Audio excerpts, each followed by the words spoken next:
हमारे प्रत्येक वचन पर हुंकार कौन भर रहा था? कौन है वो प्राणी जो हमारी आज्ञा के बिना इस दिव्य ब्रह्म ज्ञान के संदेश को सुनकर हुंकार भर रहा था? उपस्थित हो।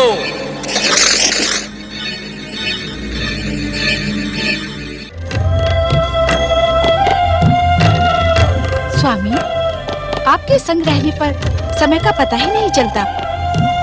गगन विहार करते करते पूरी रात्रि बीत गई। देवी पार्वती, पूर्व दिशा से उगने वाला आज का सूर्य आपके लिए ब्रह्म ज्ञान का महान संदेश लेकर आया है। तो क्या ब्रह्म ज्ञान मुझे आज ही मिलेगा?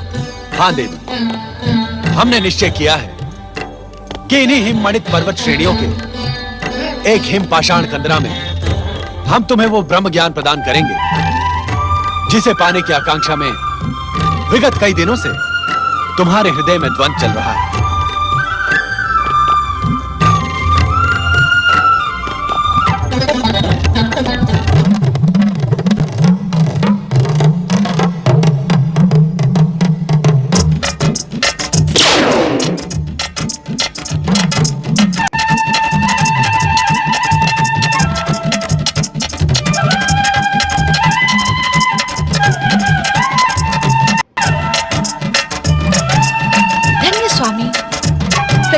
सुंदर, शांत, मनोरम स्थान को देखकर मेरी आत्मा प्रसन्न हो गई है।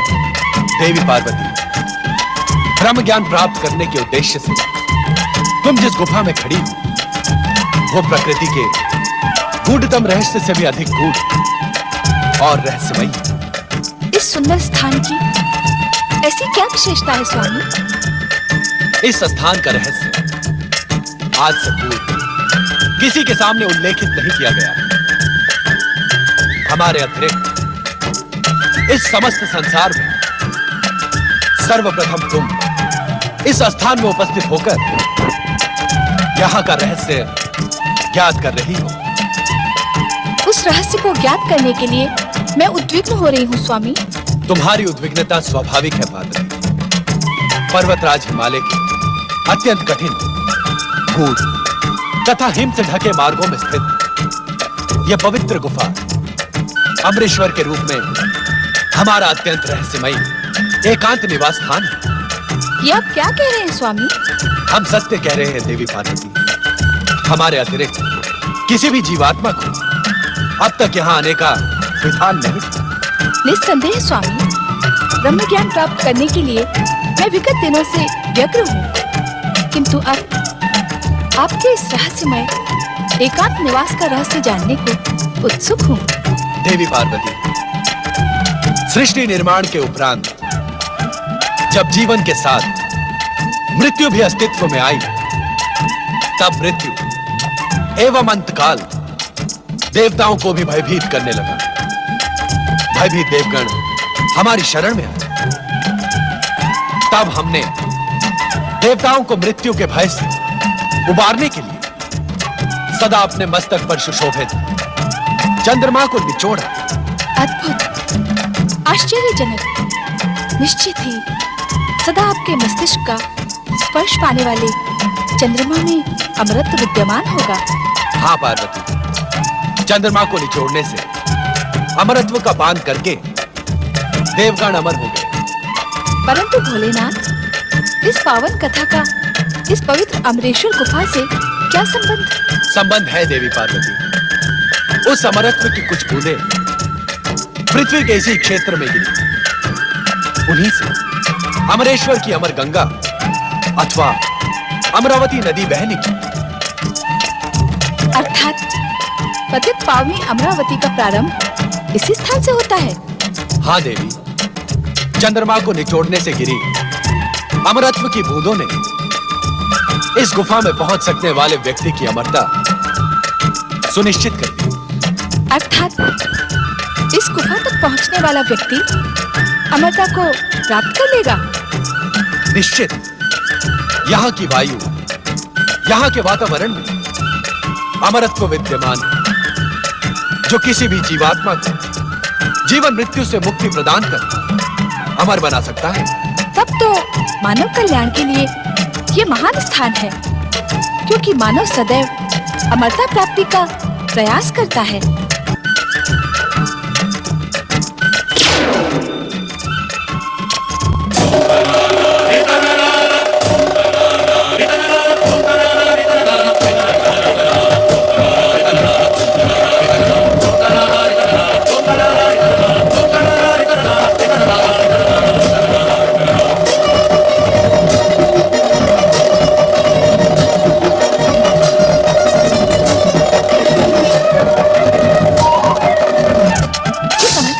डमरूनाथ क्यों स्वामी?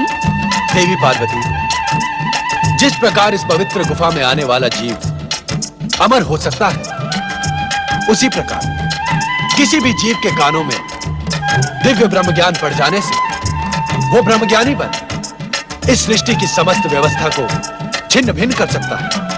किंतु डमरूनाथ से क्या होगा? इस डमरूनाथ के भीषण स्वर से इस गुफा के आसपास रहने वाले जीव जंतु दूर भाग जाएंगे। क्या जीवन यहाँ भी है स्वामी? आश्चर्य है कि यह प्रश्न हमसे पर्वत नंदिनी पार्वती पूछ रही है।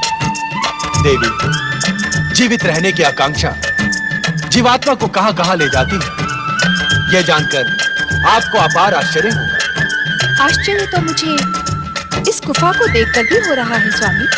हम इसी आश्चर्यचकित करने वाले स्थान पर आपको ब्रह्म ज्ञान का अमर संदेश प्रदान करेंगे। इसी कारण भविष्य में यह गुफा अमरनाथ धाम के रूप में प्रसिद्ध होगी। जय अमरनाथ धाम। आज हमारे प्रिय मास श्रावण की पूर्णिमा है। आज के दिन जो श्रद्धालु शिव भक्त हमारी प्रेरणा प्राप्त कर यहाँ हमारे प्रतीक शिवलिंग के दर्शन करेगा, उसे अमरता के साथ ही साथ वैसा ही दिव्य ज्ञान प्राप्त होगा जैसा अब हम तुम्हें प्रदान करेंगे। अर्थात क्या अब प्रत्येक वर्ष श्रावण पूर्णिमा पर यहाँ आपका प्रतीक पूर्ण हिम शिवलिंग अवतरित होगा? हाँ देवी, आज से प्रत्येक वर्ष श्रावण माह में चंद्रमा के बढ़ने के साथ ही साथ मेरा प्रतीक हिम शिवलिंग अवतरित होकर पूर्णिमा के दिन पूर्ण होगा तथा चंद्रमा के घटने के साथ ही अमावस्या तक मुझ में विलीन हो जाएगा।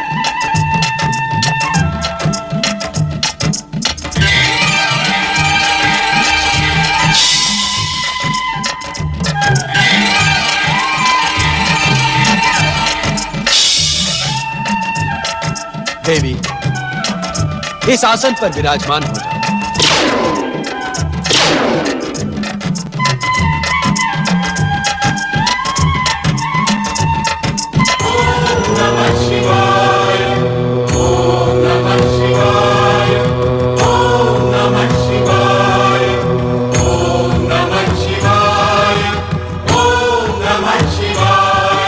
ब्रह्म ज्ञान की कथा अत्यंत रहस्यमयी तथा कठिन है।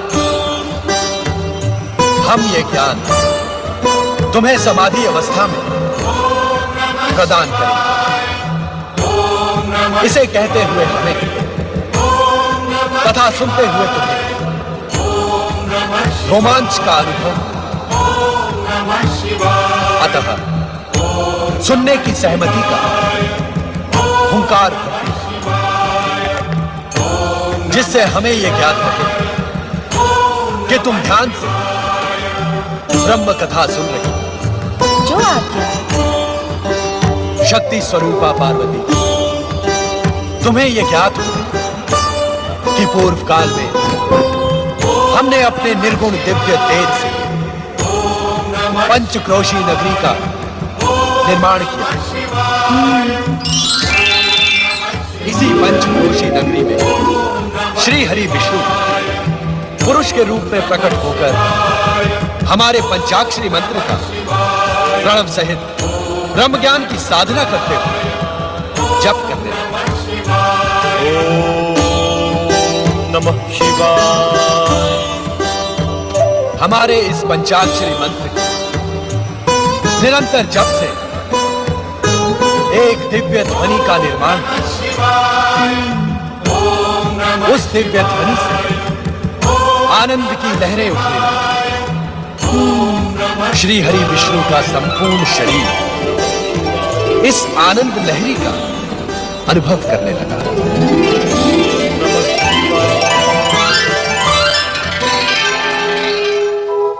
उनके शरीर से पवित्र ओमकारमय ध्वनि निकली।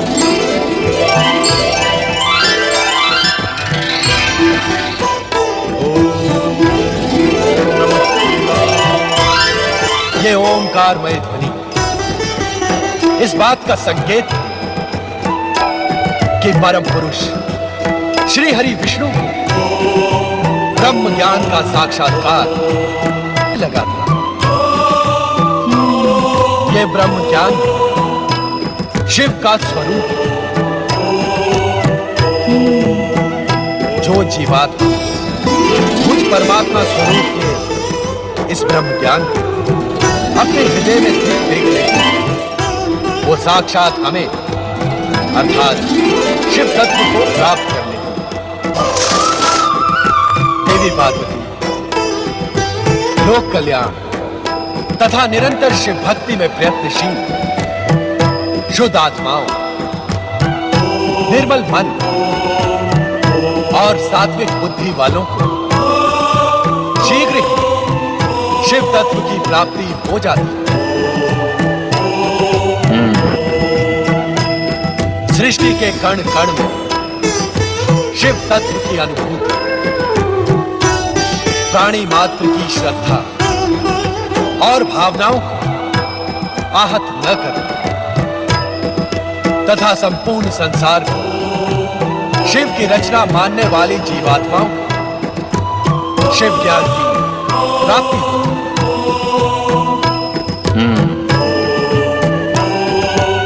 अपने को श्रेष्ठ और दूसरे को निकृष्ट न मानना तप, जप और पवित्रता की ओर अग्रसर होने वालों के मार्ग में बाधक न बनने वाली अहंकार रहित जीवात्माओं को शिव भक्ति की प्राप्ति होती है। शिव तत्व, शिव ज्ञान और शिव भक्ति की प्राप्ति से मन, आत्मा और बुद्धि तेजस्वी तथा ओजस्वी बन जाती है। इतना प्राप्त कर लेने पर कुछ भी प्राप्त करना शेष नहीं बचता। शिव तत्व, शिव ज्ञान और शिव भक्ति को प्राप्त करने का एकमात्र मार्ग है शिव चरणों में अपना जीवन समर्पित कर निरंतर हमारे पंचाक्षरी मंत्र ओम नमः शिवाय का जाप कर। हमारे इस पंचाक्षरी मंत्र ओम नमः शिवाय में संसार का सर्वश्रेष्ठ ज्ञान समाहित है। ओम अग्र पूजा को समर्पित त्रिदेवों का प्रतीक आदि स्वर शिव जीवन के कल्याण का